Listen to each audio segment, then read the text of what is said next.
Hey guys, tonight we begin with the history of the Tim Donaghy NBA gambling scandal. Let me know in the comments where you're tuning in from and what time it is for you. It's always fascinating to see who's joining us from around the world. Now, dim the lights. Maybe turn on a fan for that soft background hum. And let's ease into tonight's journey together. There are moments in sport when the very foundations beneath our feet begin to shift. Not with the thunderous crack of breaking wood or the sharp whistle that stops play, but with something quieter, more insidious. A whisper that grows into a roar.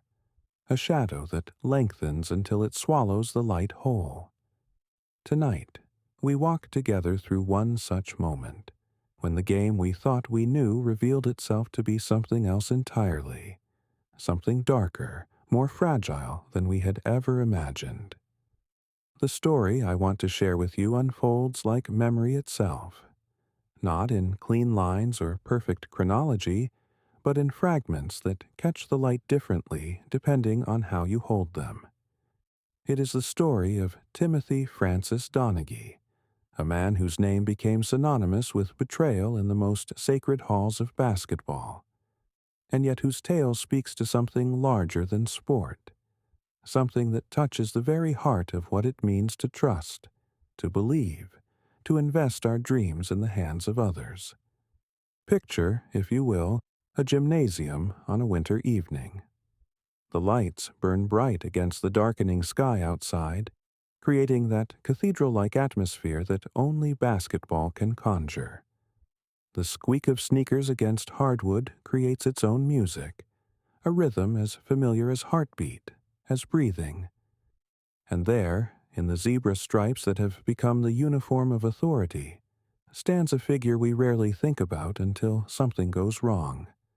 The referee, the keeper of fairness, the guardian of the rules that make the beautiful chaos of sport possible. For nearly 2 decades, Tim Donaghy inhabited that space between order and chaos, whistle hanging around his neck like a talisman, making split-second decisions that could change the trajectory of games, seasons, careers. He was, by many accounts, good at what he did. Good enough to officiate playoff games, good enough to stand on the sport's biggest stages. But somewhere in the maze of his own making, Tim Donaghy lost his way. And when he fell, he didn't fall alone. The summer of 2007 arrived like any other in the world of professional basketball. The finals had concluded with the San Antonio Spurs claiming their 4th championship in 9 years, Tim Duncan adding another ring to his collection with the methodical precision that had defined his entire career. Fans were already turning their attention to the off-season, to trades and draft picks and the endless speculation that keeps hope alive during the long months between seasons. But in the offices of federal law enforcement, in rooms where the air tasted of fluorescent light and cold coffee, a different kind of game was reaching its climax. For months, investigators had been pulling at threads, following phone records and betting patterns, watching money move in ways that made no sense unless you understood that sometimes the game itself was the gamble. The investigation had begun almost by accident, the way so many of these stories do.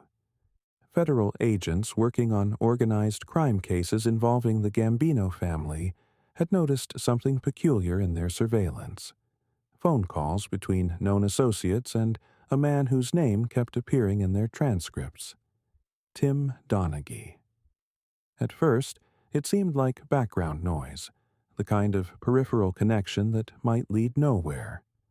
But as they listened more closely, as they began to map the conversations against game schedules and betting lines, a pattern emerged from the static. What they discovered would shake the NBA to its foundation and force everyone who loved the game to confront an uncomfortable truth: that the line between entertainment and corruption, between sport and gambling, between trust and betrayal was far thinner than anyone had wanted to believe. Tim Donaghy was born into basketball the way some children are born into farming or medicine. It was simply the family business, passed down from father to son like a sacred trust. His father, Jerry Donaghy, had been a referee in the Philadelphia area for decades, working high school and small college games with the kind of dedication that speaks to genuine love for the sport. In the Donaghy household, basketball wasn't just a game. It was a calling, a way of life that demanded respect, integrity, and an almost religious devotion to fairness.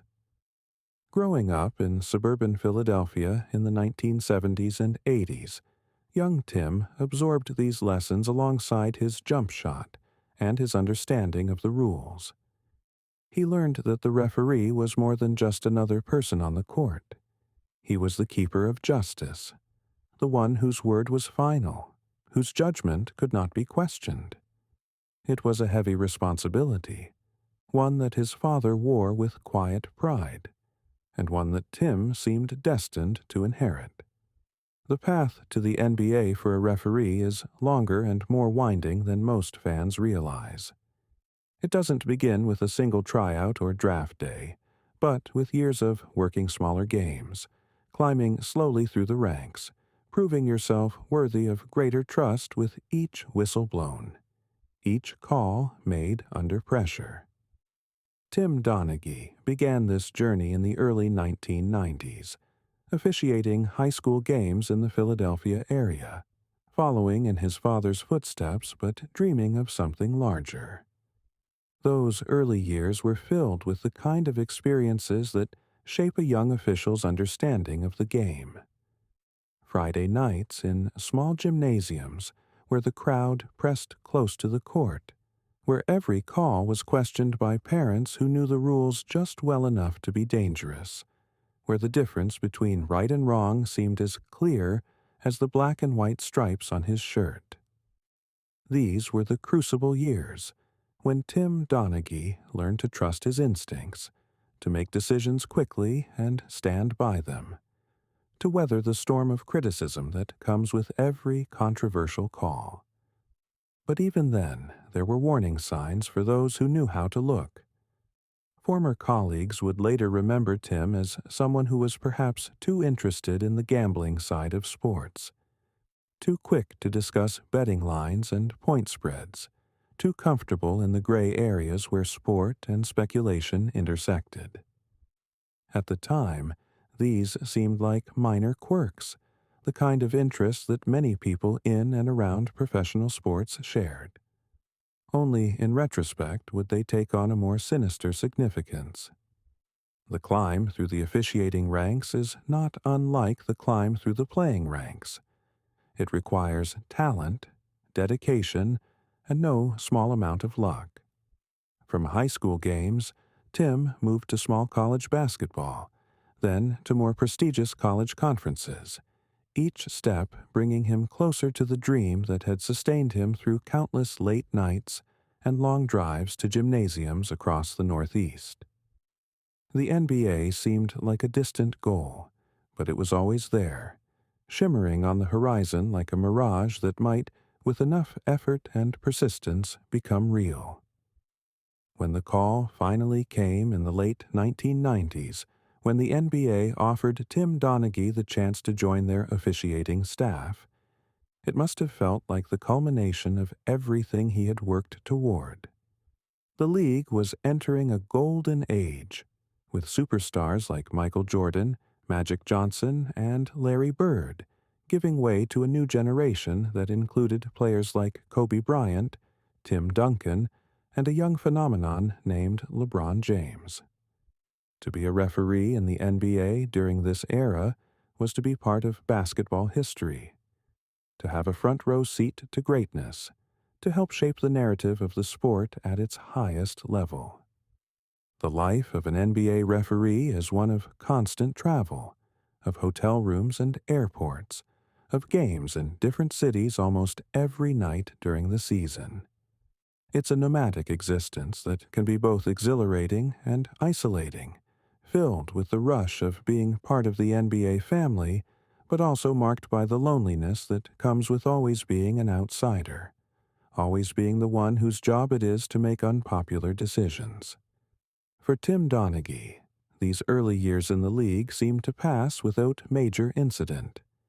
He was regarded as a competent official, professional in his demeanor, consistent in his calls. He worked his way up from regular season games to more prestigious assignments, eventually earning the right to officiate playoff games, a significant honor that marked him as one of the league's more trusted officials. But beneath the surface of professional success, something else was stirring. The isolation of the referee's life, combined with the constant exposure to the gambling culture that surrounds professional sports, began to work on Tim Donaghy in ways that perhaps even he didn't fully understand at first. The temptation wasn't sudden or dramatic.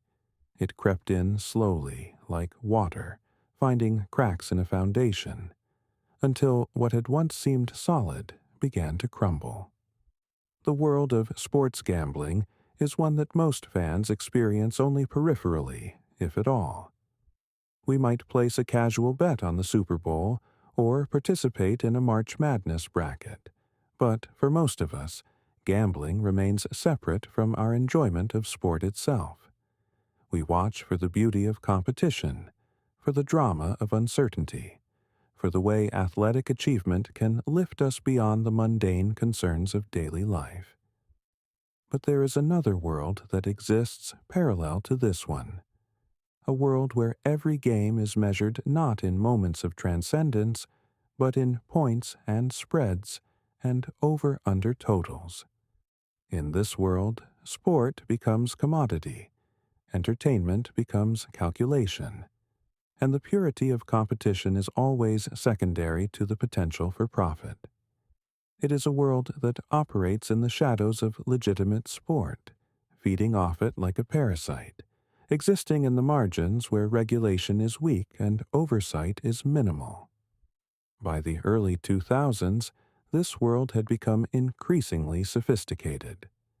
The rise of the Internet had made betting easier and more accessible than ever before. Offshore sportsbooks allowed gamblers to place wagers with a few clicks of a mouse, while the explosion of sports media meant that information, injury reports, weather conditions, team chemistry issues, flowed more freely than ever before. For those who knew how to interpret this information, who understood the subtle factors that could influence the outcome of games, there were opportunities to make significant money. It was into this world that Tim Donaghy began to venture, drawn initially by curiosity, but eventually by something darker and more compulsive. The exact timeline of his involvement in gambling is something that investigators would spend years trying to unravel. But the pattern that emerged was one of gradual escalation, of small compromises leading to larger ones, of boundaries that once seemed absolute, slowly dissolving under pressure.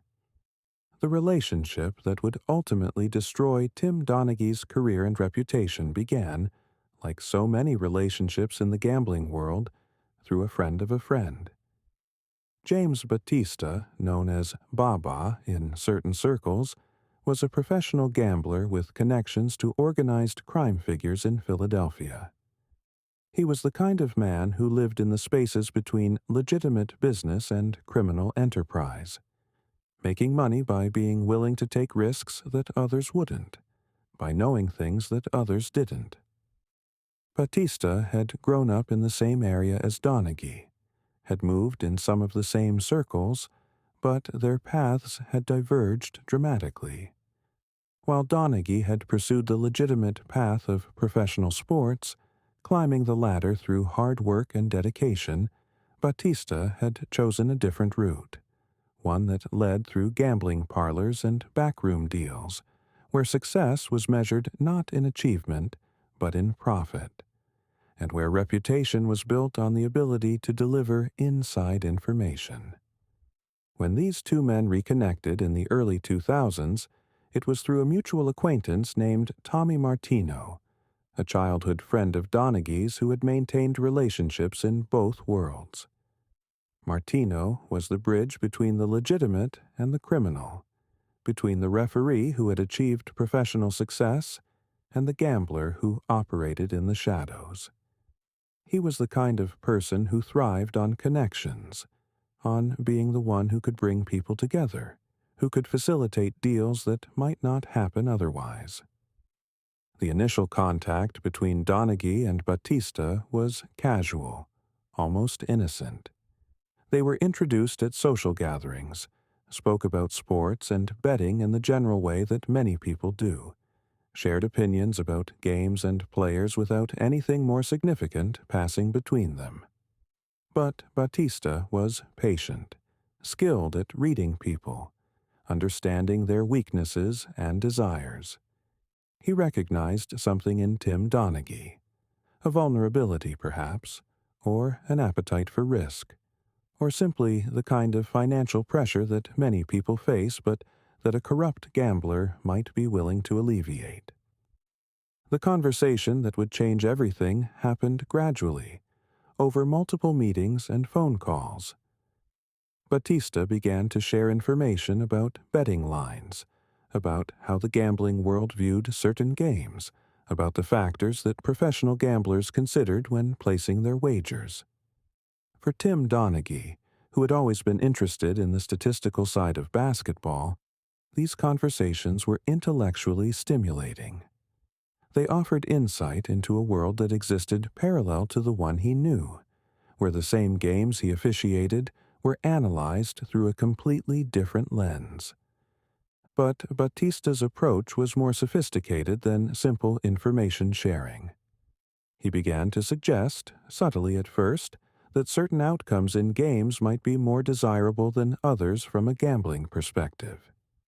He spoke about how a referee's calls could influence not just who won or lost, but whether games went over or under projected point totals, whether favorites covered the spread, whether certain statistical benchmarks were reached or missed. These weren't direct requests for corruption, but rather educational conversations about how the gambling world worked, about how referees, whether they realized it or not, already influenced these markets through their normal officiating. The genius of Batista's approach was that he never asked Tim Donaghy to fix games in the traditional sense. He wasn't asking him to determine winners and losers, which would have been a more obvious and dramatic form of corruption. Instead, he was suggesting something more subtle, that Donaghy could influence aspects of games that would affect gambling outcomes without necessarily changing who won or lost. A few extra fouls here, a technical there, a closer interpretation of traveling or charging calls. These small adjustments could move point totals and create opportunities for profit without requiring the referee to dramatically alter his normal approach to the game. This subtlety was crucial because it allowed Tim Donaghy to rationalize his participation in a way that might not have been possible with more blatant corruption. He could tell himself that he was still officiating games fairly, still making calls based on what he saw, still maintaining the integrity of competition. The fact that his calls might benefit certain gambling interests could be viewed as a side effect rather than the primary purpose of his actions. But rationalization is a powerful drug, and like all drugs, it requires increasingly larger doses to maintain the same effect. What began as subtle influences on point totals gradually expanded into more direct manipulation of game outcomes. The FBI investigation would eventually reveal that Tim Donaghy had provided inside information to gamblers, had made calls designed to affect betting lines, and had personally wagered on games that he was officiating. A violation so fundamental that it struck at the very heart of competitive integrity. The mechanics of the scheme, as they were later reconstructed by federal investigators, were relatively simple but highly effective. Donaghy would provide Batista with information about games he was scheduled to officiate. Information about his likely approach to calling fouls, about players who might be in foul trouble, about coaching strategies that he had observed during pre-game meetings. This information was valuable because it gave gamblers insights that were not available to the general public, advantages that could be translated into profitable wagers. But the relationship went beyond information sharing. Phone records and testimony would later reveal that Donaghy had received payments from Batista and his associates, typically in amounts of $5,000 per game for successful picks. These payments were disguised as legitimate business transactions, but their timing and amounts clearly correlated with Donaghy's officiating schedule and the outcomes of specific games. The psychological toll of this double life began to show in various ways. Colleagues noticed that Donaghy seemed more stressed than usual, more isolated, less willing to engage in the casual conversations that were part of the officiating culture. His family life suffered as well, as the weight of his secret activities created distance between him and those closest to him. The man who had once taken pride in following his father's footsteps into a profession built on integrity was now living a lie that grew more complex and more dangerous with each passing day. The betting patterns associated with Donaghy's games eventually became so unusual that they attracted attention from multiple sources. Casino security departments, which monitor betting activity for signs of unusual patterns, began to notice that certain NBA games were generating betting action that didn't match normal market behavior. Sharp money, the kind of informed betting that comes from people with inside information, was consistently flowing in the same direction on games that Tim Donaghy was officiating. These patterns were subtle enough that they might have gone unnoticed in the pre-internet era, when information moved more slowly and betting was less centralized. But by the mid-2000s, the gambling industry had become increasingly sophisticated in its monitoring capabilities. Computer algorithms could identify unusual betting patterns in real time, and security professionals were trained to look for the kind of coordinated activity that suggested inside information. The NBA itself had systems in place to monitor betting patterns on its games, working with various sportsbooks and security firms to identify potential integrity issues. But these systems were designed primarily to detect player-related corruption, point-shaving schemes, or games where players might be intentionally underperforming. The idea that a referee might be involved in gambling-related corruption was so unprecedented that it took time for investigators to recognize the patterns for what they were. When suspicions finally began to focus on officiating, the investigation took on a new urgency. The integrity of officiating is so fundamental to competitive sport that any threat to it represents an existential challenge to the entire enterprise. If fans couldn't trust that games were being called fairly, if they began to suspect that outcomes were being influenced by factors other than athletic performance, the entire foundation of professional sport could crumble. The federal investigation that ultimately exposed Tim Donaghy's activities was part of a larger probe into organized crime activities in the New York and Philadelphia areas. FBI agents working on traditional organized crime cases had been monitoring phone communications between known criminal associates when they began to notice references to NBA games and betting activities that seemed more sophisticated than typical recreational gambling. The investigation was painstaking, requiring agents to analyze thousands of phone calls, correlate betting patterns with game outcomes, and build a case that could withstand the scrutiny of federal court. The evidence that emerged painted a picture of systematic corruption that went far beyond a referee making occasional bad calls. It showed an organized scheme involving multiple participants, significant amounts of money, and a level of coordination that suggested criminal enterprise rather than simple individual misconduct. As the investigation progressed, the pressure on Tim Donaghy intensified. Phone calls that he thought were private were being recorded and analyzed. Financial records were being scrutinized for unusual transactions. Associates were being questioned, and some were beginning to cooperate with authorities in exchange for leniency in their own cases. The weight of impending exposure began to take its toll. Those who knew Donaghy during this period described a man under tremendous stress, someone who seemed to be battling demons that others couldn't see or understand. The compartmentalization that had allowed him to maintain his double life was breaking down, and the reality of his situation was becoming impossible to ignore. The end came not with a dramatic confrontation or a moment of crisis on the basketball court, but with a phone call from his attorney. Federal investigators had gathered sufficient evidence to bring charges, and it was time to face the consequences of choices that had been made over the course of several years. The referee, who had spent his career making split-second decisions under pressure, now faced the most important decision of his life: whether to fight the charges or to cooperate with authorities in the hope of reducing his sentence.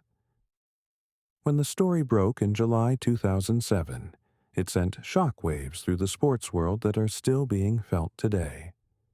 The idea that an NBA referee had been gambling on games and potentially influencing outcomes was so unprecedented, so fundamentally challenging to the integrity of professional basketball, that it was difficult for fans, players, and officials to process.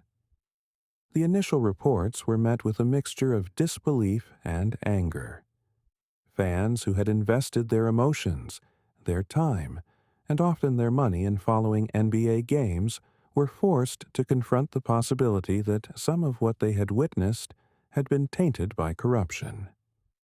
Players who had competed at the highest level of their profession, who had given everything they had in pursuit of championships, were told that some of their most important games might have been influenced by factors completely outside their control. The NBA's response was swift and decisive. Commissioner David Stern, who had spent decades building the league into a global entertainment powerhouse, understood immediately that this scandal threatened everything he had worked to achieve. The league launched its own investigation, cooperated fully with federal authorities, and implemented new procedures designed to prevent similar incidents in the future. But the damage to the league's reputation was significant and lasting. The NBA had built its brand on the idea that it offered the highest level of basketball competition in the world, that every game mattered, that the outcome of each contest was determined purely by the skill and effort of the athletes involved. The Donaghy scandal forced everyone to question these fundamental assumptions, to wonder whether what they were watching was truly sport or something else entirely. The legal proceedings that followed were complex and emotionally draining for all involved. Tim Donaghy eventually pled guilty to charges of conspiracy to commit wire fraud and transmitting betting information through interstate commerce. His cooperation with federal investigators was extensive, providing details about the scheme that helped authorities understand the full scope of the corruption. But Donaghy's cooperation came at a price. In order to secure a reduced sentence, he was required to provide information not just about his own activities, but about other potential integrity issues within the NBA.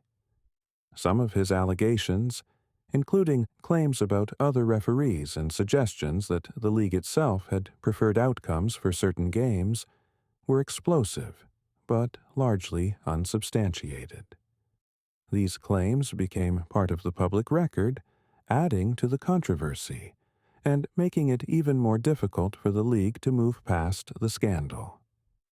The sentences handed down to the main participants reflected the seriousness of their crimes. Tim Donaghy received 15 months in federal prison, a punishment that effectively ended his career in professional basketball and marked him permanently as one of the most notorious figures in sports history. James Batista and Tommy Martino received similar sentences, their gambling operations shut down and their reputations destroyed. But prison time was only part of the punishment that these men faced. The social and professional consequences of their actions extended far beyond the legal system. Families were torn apart, friendships were destroyed, and careers that had taken decades to build were ended overnight. The ripple effects of their choices would continue to be felt for years, affecting not just their own lives, but the lives of everyone connected to them. The broader impact of the scandal on the NBA was profound and multifaceted.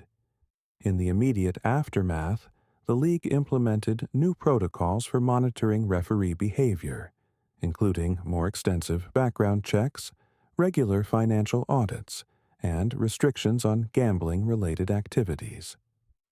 The league also increased cooperation with law enforcement and gambling regulators, recognizing that preventing future corruption would require vigilance and transparency.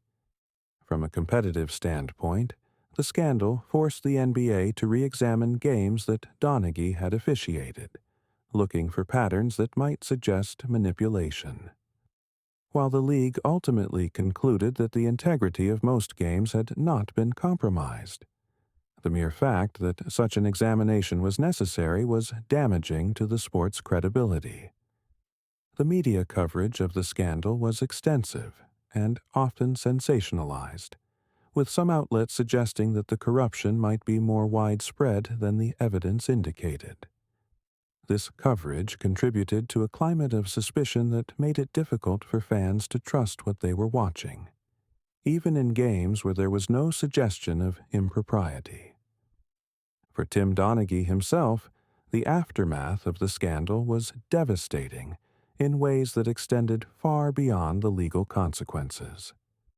The man who had once been proud to follow in his father's footsteps as a basketball official was now infamous as the referee who had betrayed the trust that was fundamental to his profession.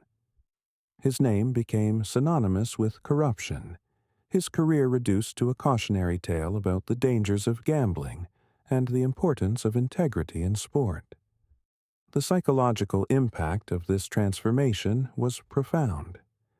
In interviews conducted years after the scandal, Donaghy spoke about the difficulty of coming to terms with what he had done, about the process of rebuilding his life after losing everything that had once defined him.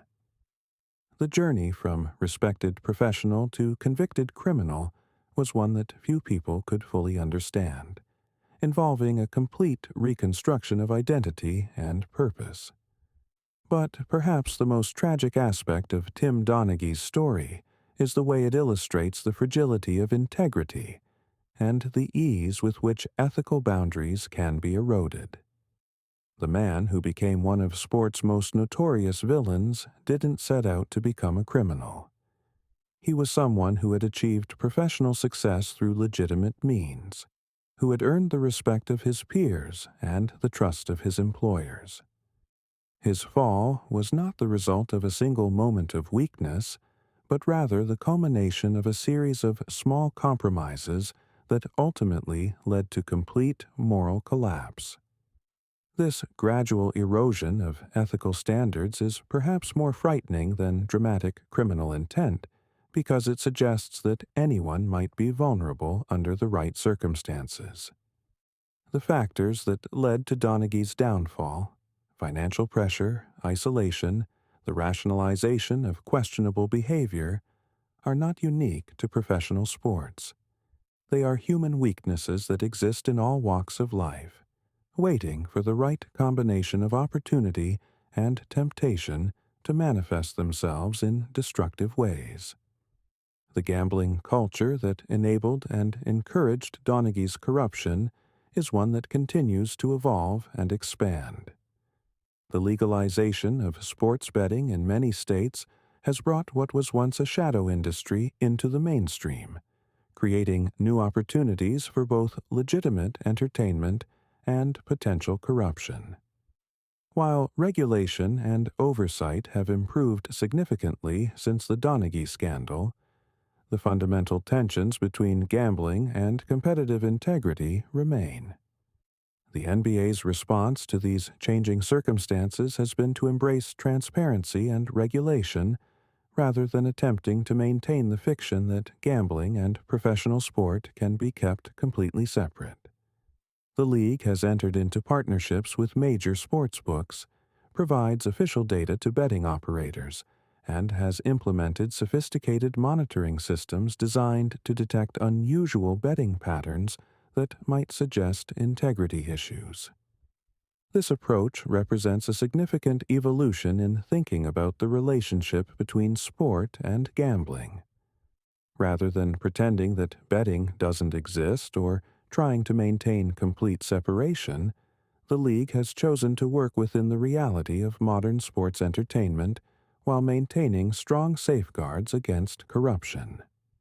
But the effectiveness of these measures remains to be seen.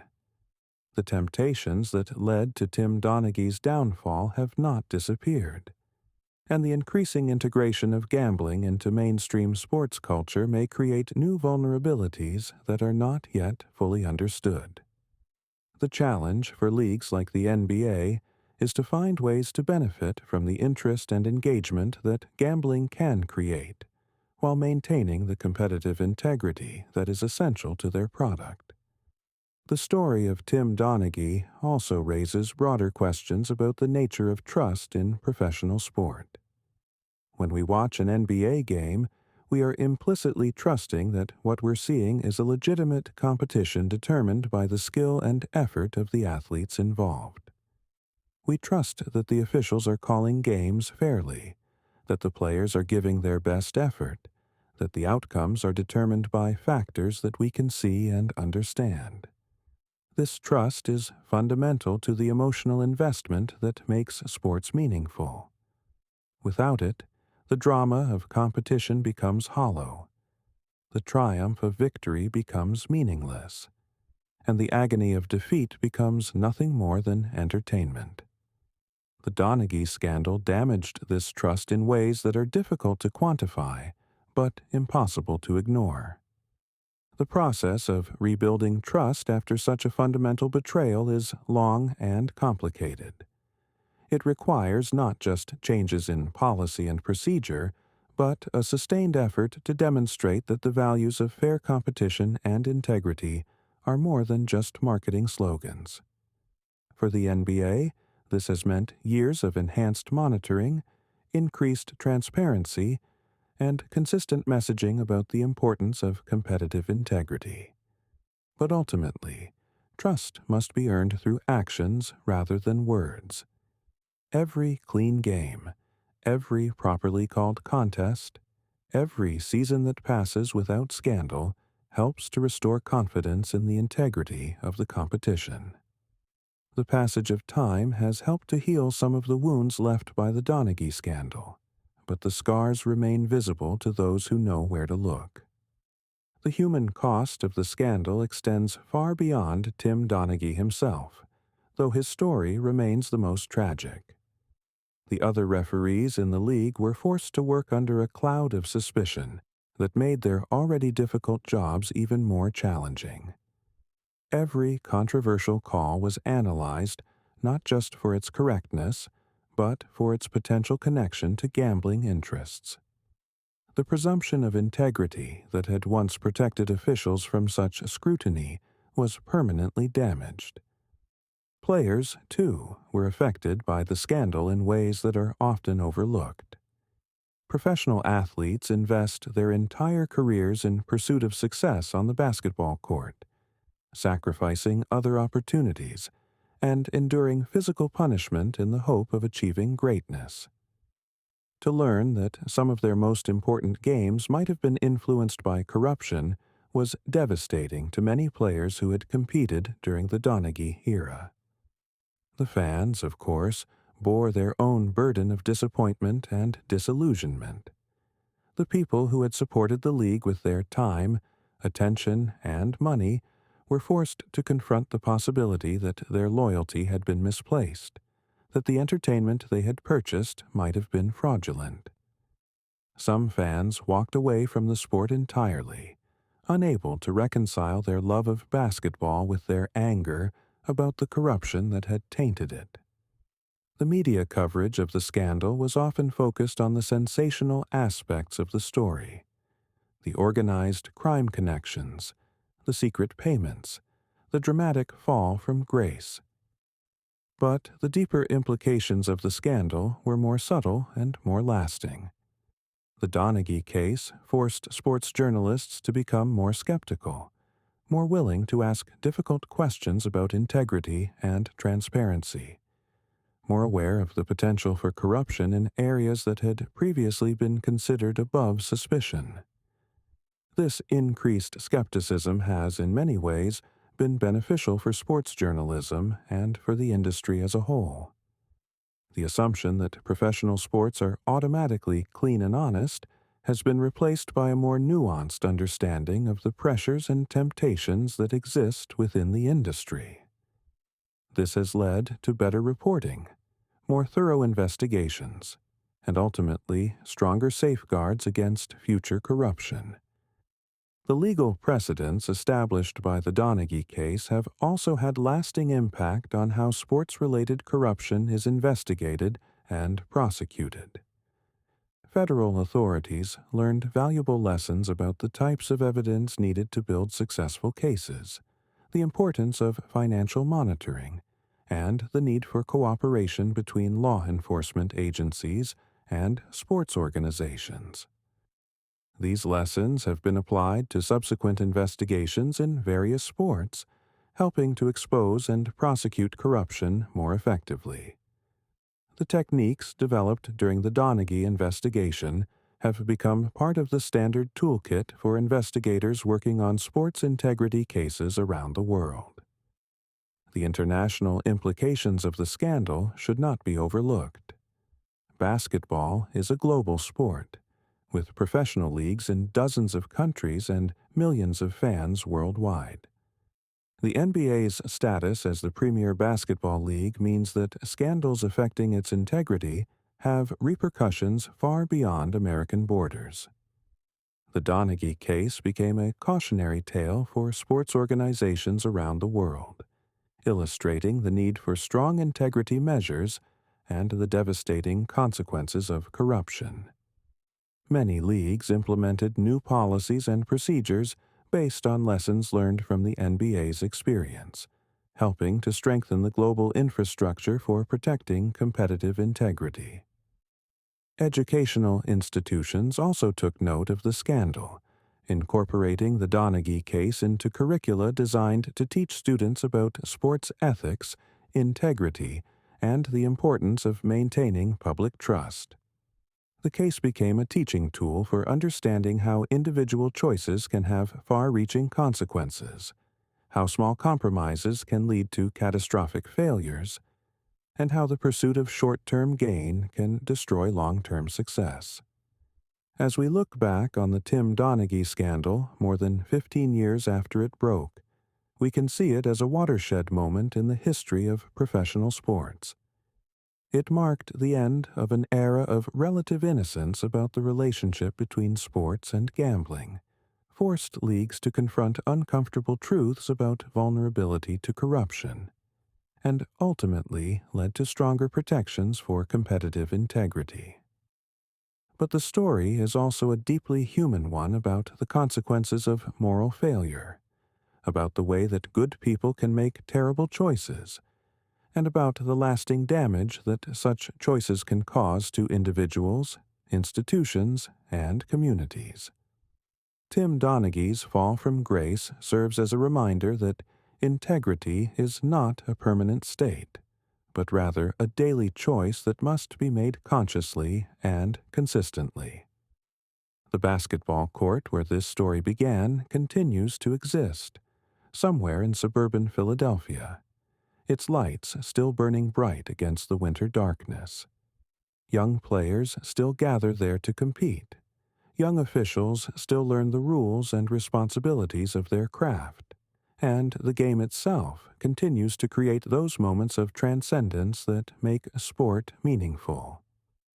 But the innocence is gone, replaced by a harder-earned wisdom about the need for vigilance, for transparency, for the constant protection of the values that make competitive sport possible. The whistle that Tim Donaghy wore around his neck for so many years has been passed to others, who carry with them the knowledge of what happens when trust is betrayed and integrity is lost. In the end, perhaps that is the most important lesson of the Tim Donaghy scandal. Not that corruption is inevitable, or that sport is inherently untrustworthy, but that the values we hold dear must be actively protected and constantly renewed. The price of integrity, like the price of freedom, is eternal vigilance, and the responsibility for maintaining that vigilance belongs to all of us who care about the beautiful game of basketball and the principles that make it worth playing. The echo of bouncing balls still fills gymnasiums across the country. The squeak of sneakers still provides the soundtrack to our dreams, and the possibility of perfection still draws us back to the court again and again. The game survives, scarred but stronger, wiser but still capable of wonder, carrying within it both the memory of its failures and the promise of its future. And in that survival, in that resilience, we find perhaps the most important truth of all, that sport, like humanity itself, is imperfect but improvable, flawed but redeemable, and worthy of our continued faith if we are willing to do the hard work of earning it. The story of Tim Donaghy is ultimately a story about choices. The choice to take the first step down a path that led to destruction. The choice to continue down that path despite mounting evidence of its dangers, and the choice that all of us must make about whether to learn from his mistakes or to risk repeating them. In the soft light of memory, in the quiet moments between games when the gymnasium is empty and the echoes have faded, we are left with questions that have no easy answers. How do we maintain trust in a world where trust can be so easily broken? How do we preserve the magic of sport while acknowledging its human frailties? How do we honor the game while learning from those who have dishonored it?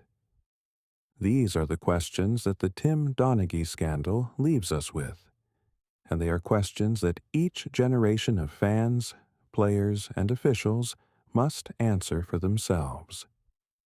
The whistle may have stopped blowing for Tim Donaghy, but the game goes on, and with it, our endless pursuit of the perfect balance between competition and integrity, between human ambition and moral responsibility, between the game as it is and the game as it ought to be.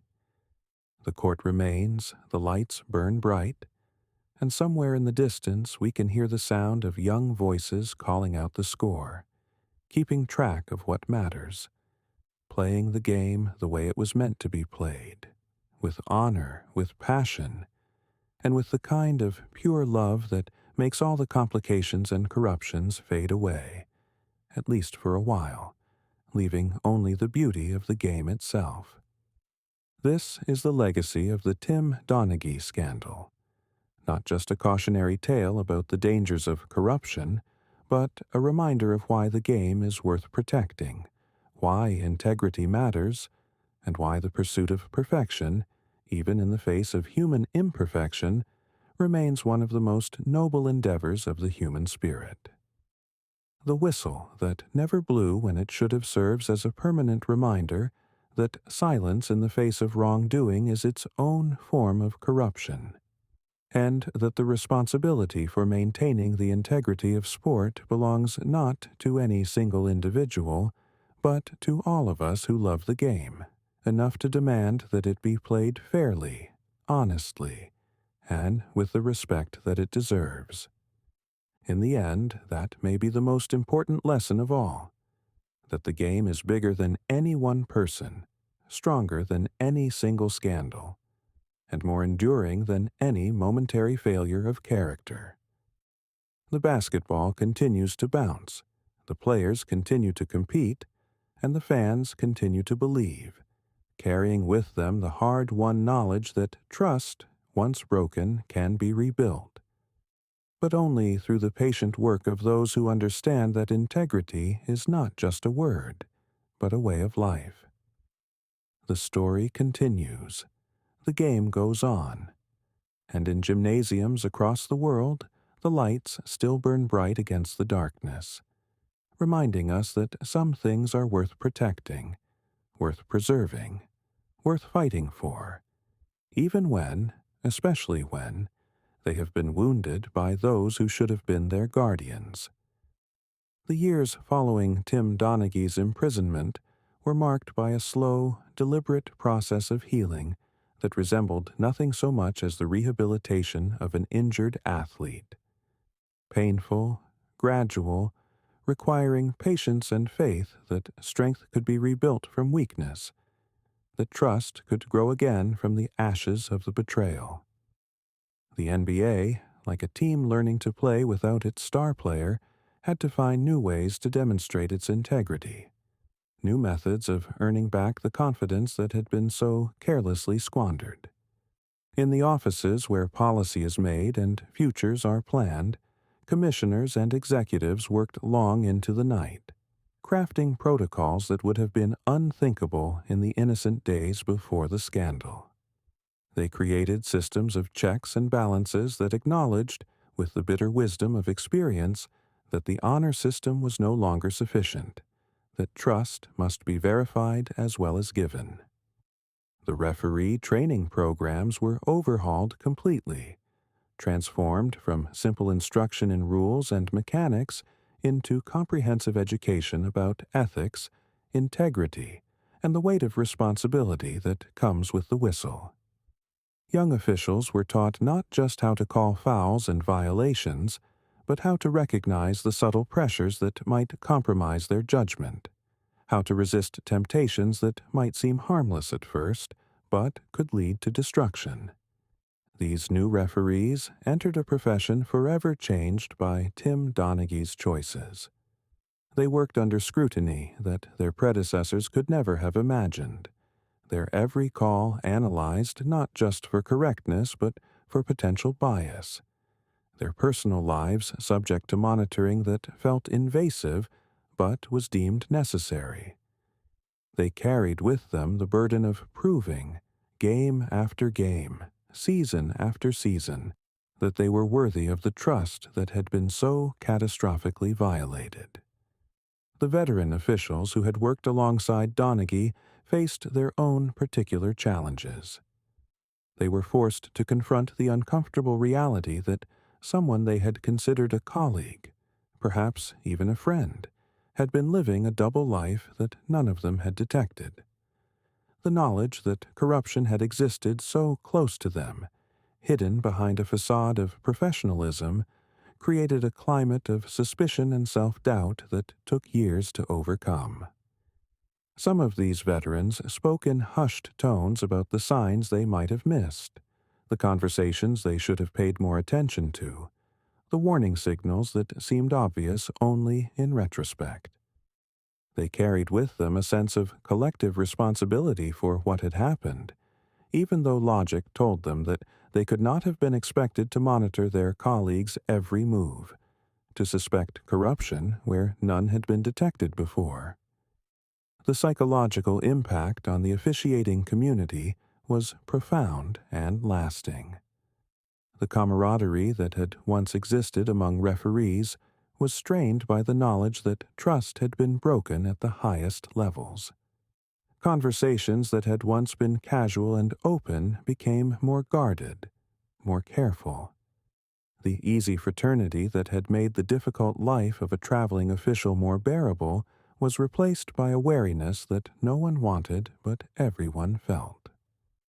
For the players who had competed during the Donaghy era, the scandal created a complex mix of emotions that was difficult to process.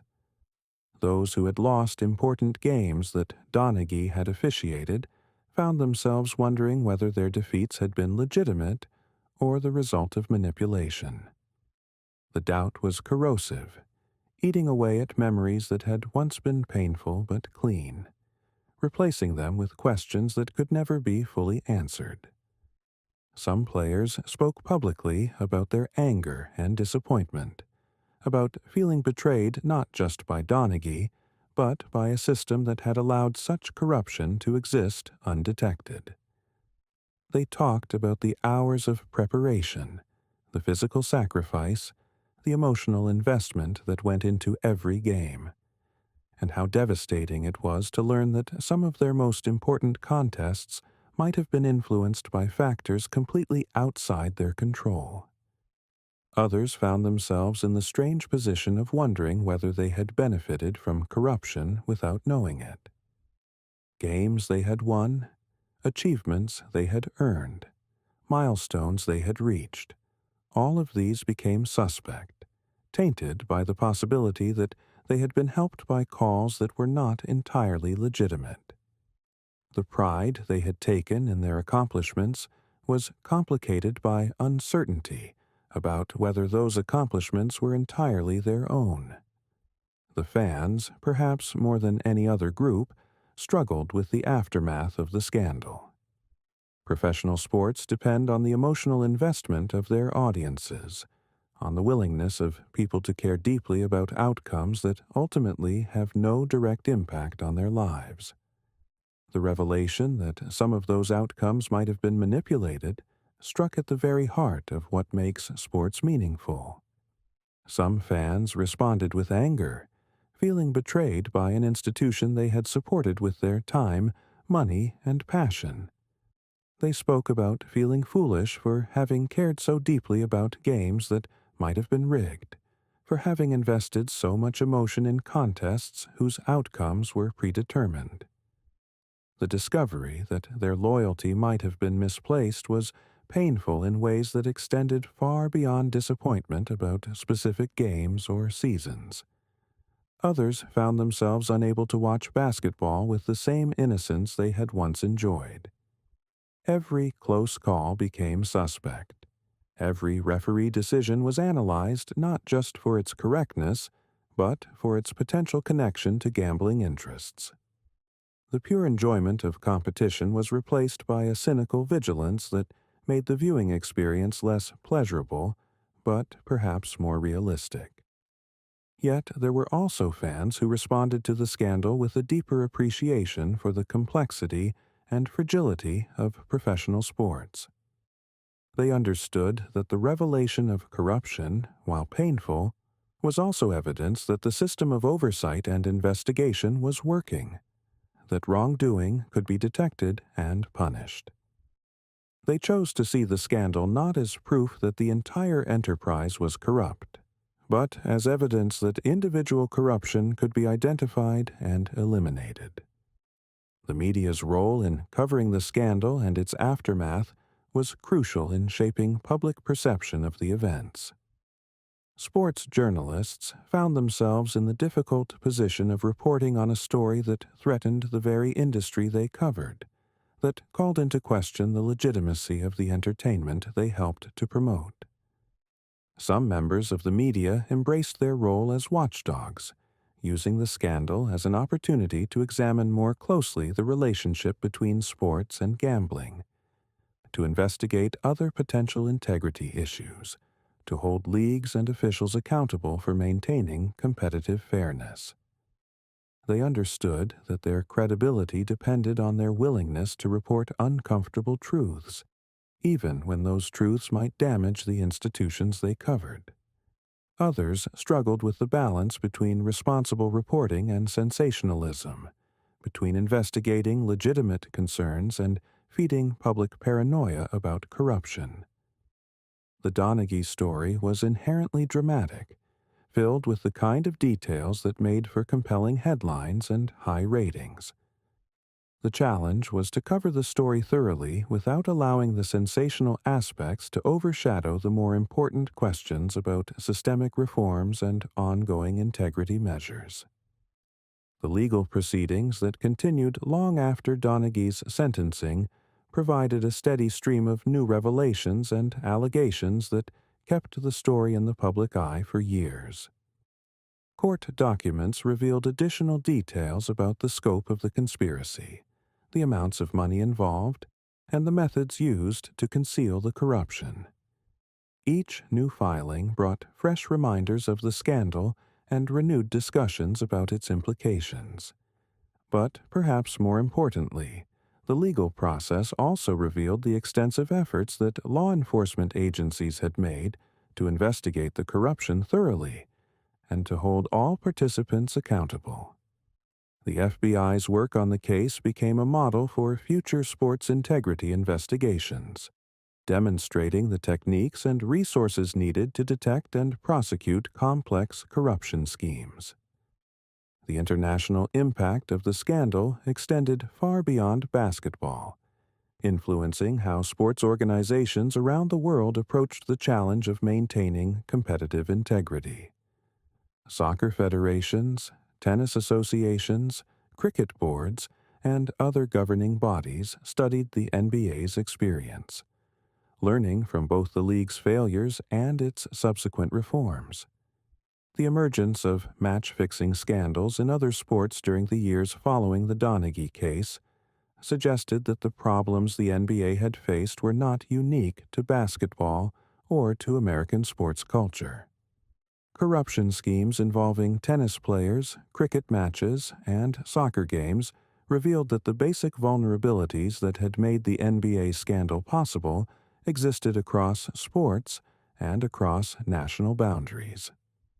This global perspective helped to place the Donaghy scandal in context, showing that it was part of a larger pattern of challenges facing professional sports in an increasingly connected and commercialized world. The isolation and shame that the NBA had initially felt began to give way to a recognition that the league's experience could serve as a valuable case study for other organizations facing similar threats.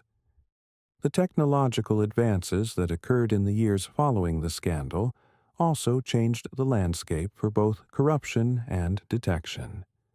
The rise of social media created new channels for information to flow, making it easier for corrupt individuals to communicate, but also easier for investigators to monitor suspicious activity.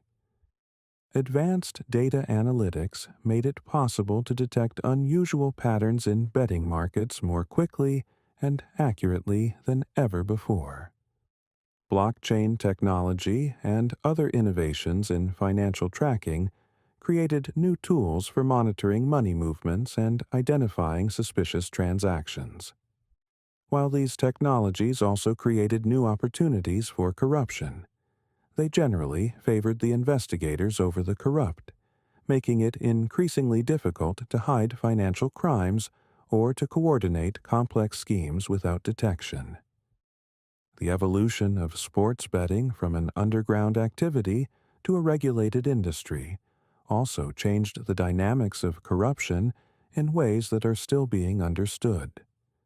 The legalization of sports betting in many jurisdictions brought gambling into the open, where it could be monitored and regulated more effectively.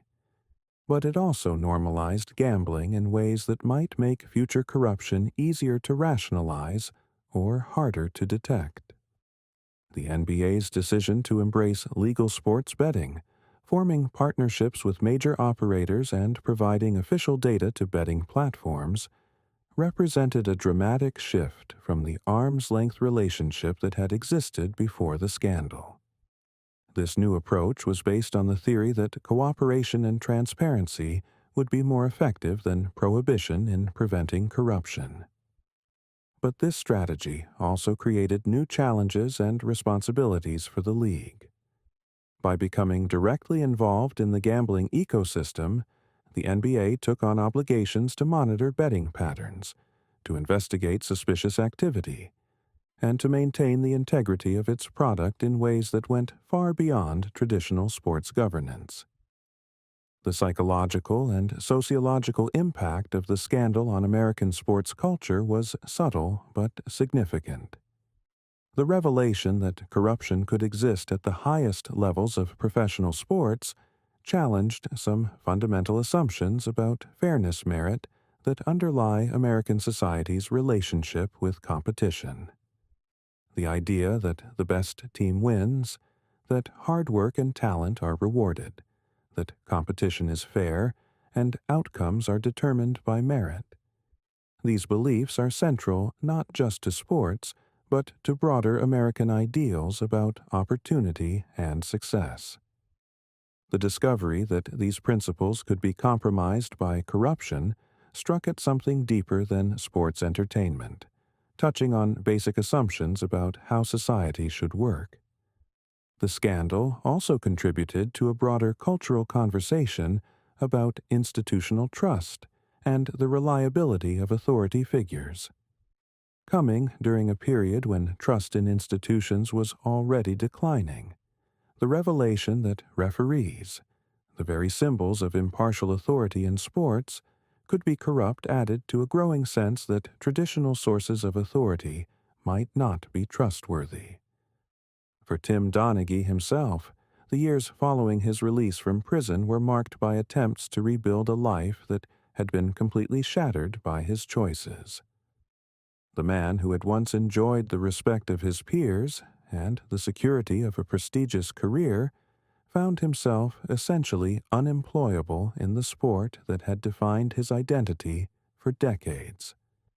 The financial consequences of his actions extended far beyond the legal penalties.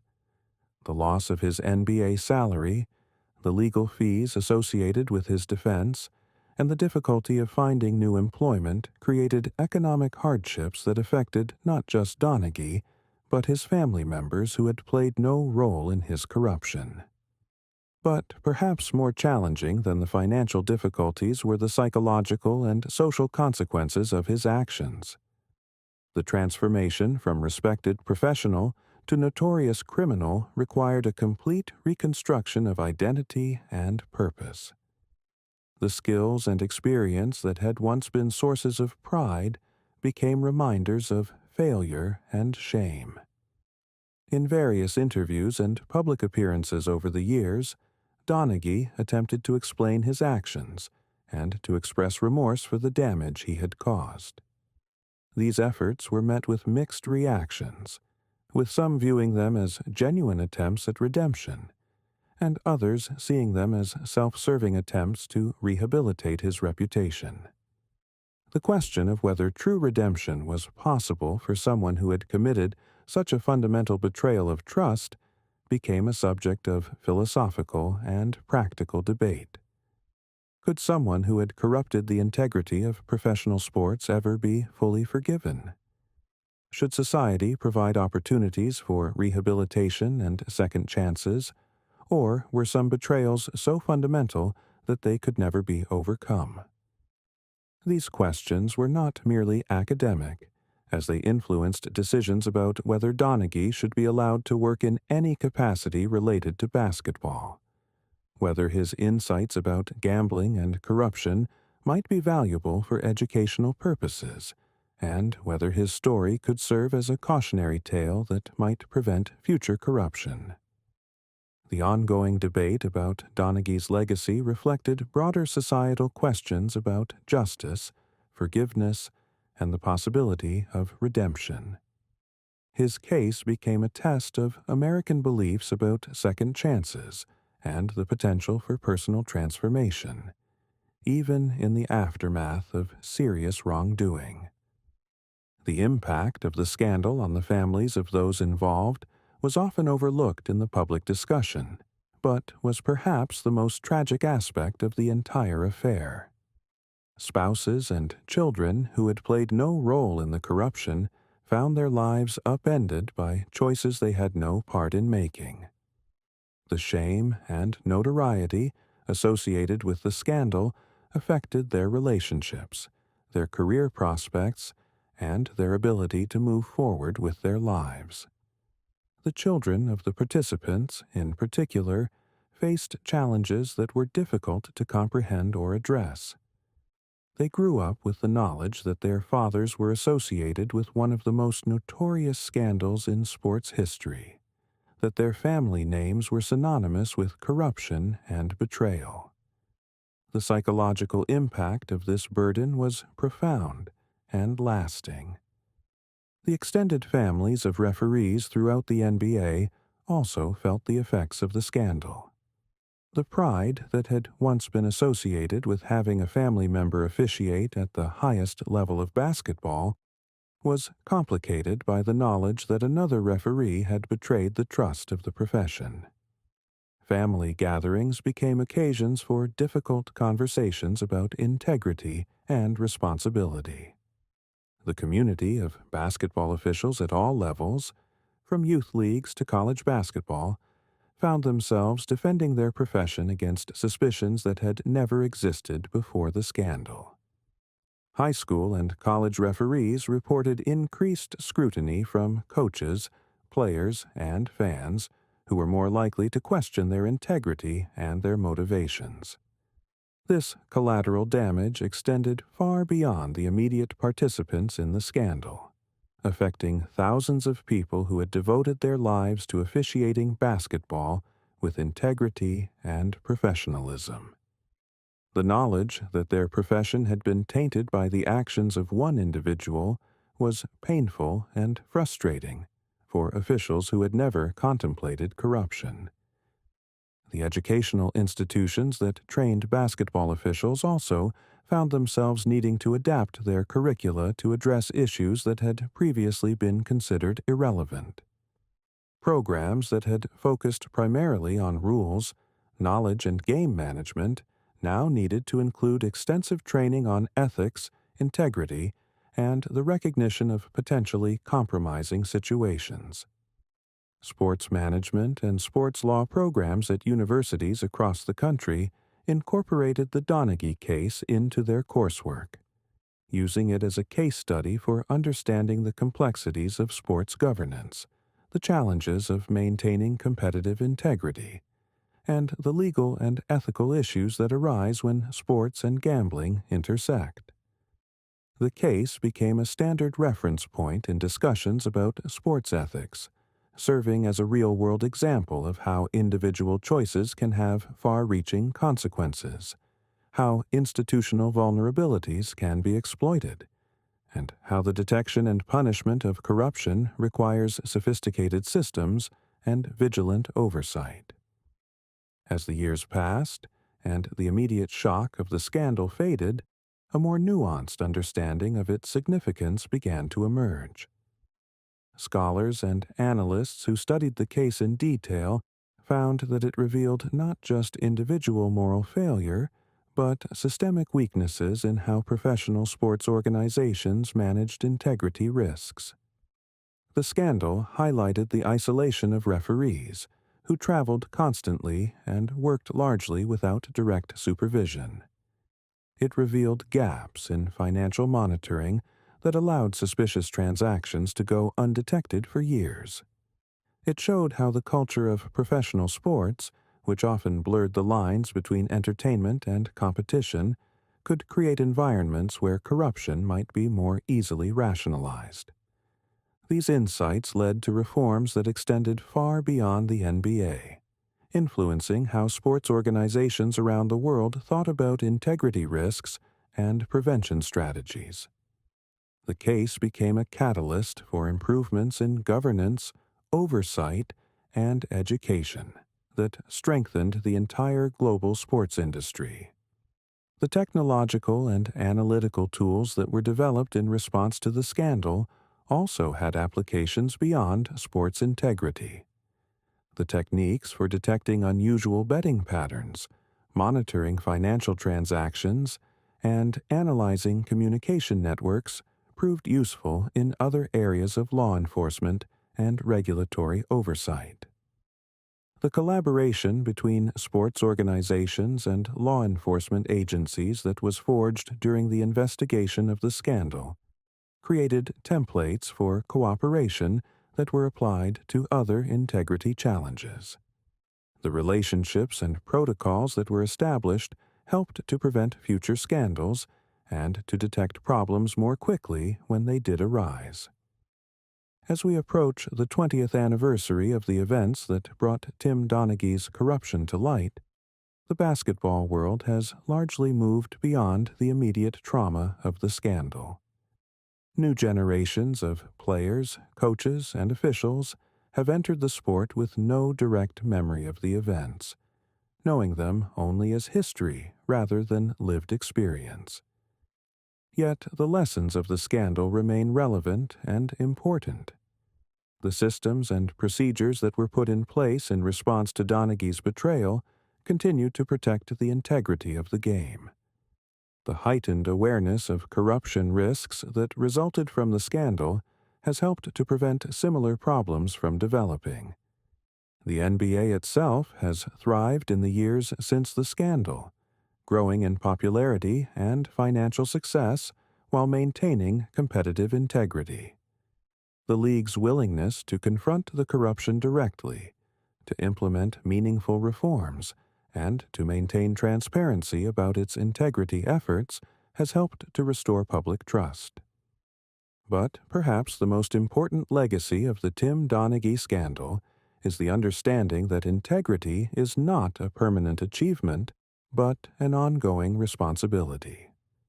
The temptations that led to Donaghy's downfall have not disappeared, and the vigilance required to prevent future corruption cannot be relaxed.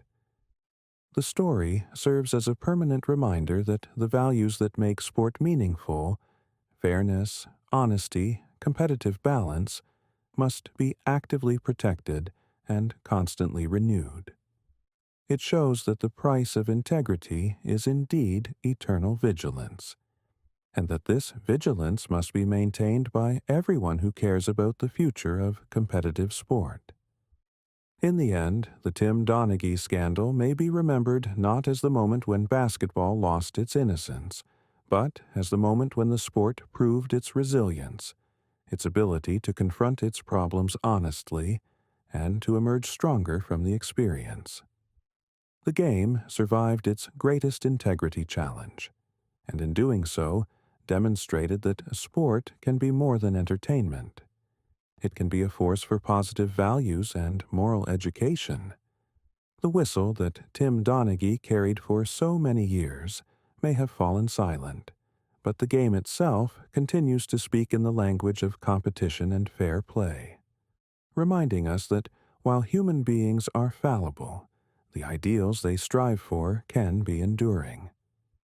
In gymnasiums across the world, young players continue to compete with the belief that the game will be called fairly, that their efforts will be judged honestly, and that the outcomes will be determined by their skill and determination rather than by forces beyond their control.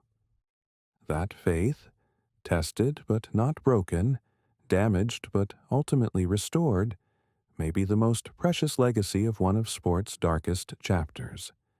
It reminds us that trust, once lost, can be rebuilt, but only through the patient work of those who understand that integrity is not just a word, but a way of life, a daily choice, a commitment that must be renewed with every game, every call, every moment when the temptation to compromise threatens to overcome the determination to do what is right. The story of Tim Donaghy is complete, but the story of basketball continues, carrying within it both the memory of failure and the promise of redemption, both the scar of betrayal and the strength that comes from having survived it. The lights still burn bright in gymnasiums across the world, the games still matter, and the dreams still seem possible. Perhaps because we now understand, better than ever before, how precious these things are, and how much we have to lose if we fail to protect them. In that protection, in that vigilance, in that never-ending commitment to doing better, we find not just the future of sport, but a model for how human institutions can learn from their failures, grow stronger through their trials, and continue to serve the values they were created to embody. The game goes on, the whistle keeps blowing, and somewhere in the distance we can still hear the sound of young voices calling out the score, keeping track of what matters, playing the game the way it was always meant to be played, with honor, with integrity, and with the kind of pure love that makes all the complications fade away, leaving only the beauty of competition itself.